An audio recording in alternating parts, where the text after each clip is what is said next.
In today's video, I'm going to teach you how to delete a thread in Slack. If you find this useful, consider subscribing and liking the video.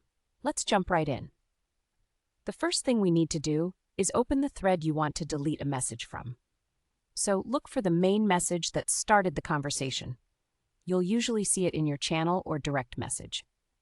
Underneath that original message, you'll notice a text that says, one reply, or maybe it will show a different number, depending on how many replies there are. Go ahead and click on that to open up the thread panel on the right side of your screen. Now that the thread is open, let's move to the second step. You'll see a series of replies in the right panel. Take a moment to scroll through the thread until you find the exact message you want to remove. It can be a bit of a task if there are a lot of replies, but just keep an eye out for the specific reply you want to delete.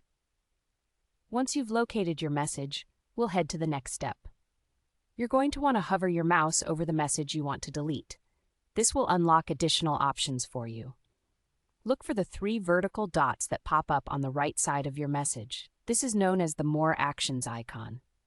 Give that a little click. Now you'll see a drop-down menu appear. In this menu, find the option that says Delete Message, and go ahead and click on that. It's a straightforward process, but here's where it gets a bit more serious.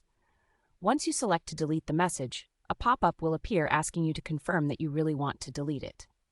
This is your chance to double-check that you're removing the correct message, so take a moment if you need to. Once you're sure, click the Delete option in the pop-up again to completely remove the message from the thread. And that's it. You've successfully deleted a message from a thread in Slack. It's a simple procedure, but it can really clear up confusion or tidy up conversations if a message is no longer needed. Remember, once you delete a message, it's gone for good. I hope this tutorial was clear and helpful for you. If you have any questions or need further assistance, feel free to drop your inquiries in the comments section below. Also, if you found this guide useful, don't forget to subscribe to the channel for more tips and tricks, and give this video a thumbs up.